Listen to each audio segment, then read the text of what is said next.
le titre de Meghan Markle est à nouveau au centre d'une dispute suite à sa récente implication dans la politique américaine, mais un expert constitutionnel a affirmé qu'il n'y avait rien à lui enlever.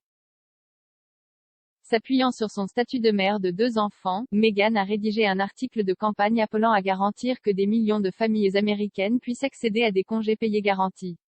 La semaine dernière, l'homme de 40 ans a envoyé une lettre aux dirigeants du Congrès américain pour plaider en faveur d'un congé payé pour tous les parents, sur papier à en-tête Sussex et signé avec le titre de duchesse de Meghan.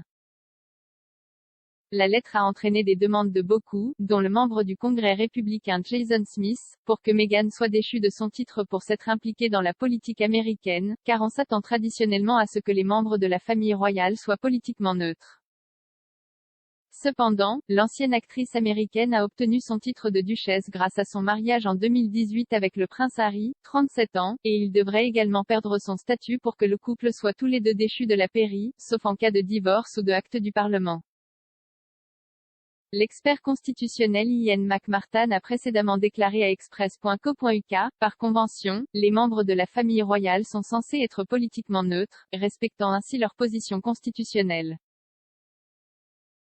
Comme toutes les conventions, il y a beaucoup de flexibilité quant à ce qui est, et ce qui n'est pas, un territoire acceptable pour s'impliquer, et plus un royal est loin de succéder à la couronne, plus la latitude donnée est grande.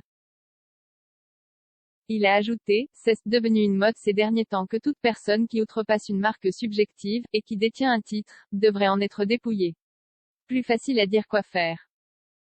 Dans le cas de la duchesse de Sussex, aucune loi n'a été enfreinte, les conventions sont là pour être testées, mais avant tout, suggérer que la duchesse pourrait être dépouillée de son titre consiste à supposer qu'il lui a été donné.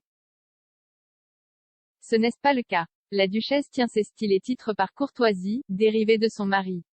En effet, il n'y a rien à lui enlever, elle est libre de ne pas utiliser ses titres et pourrait, si elle le préfère, être connue sous son nom avant le mariage.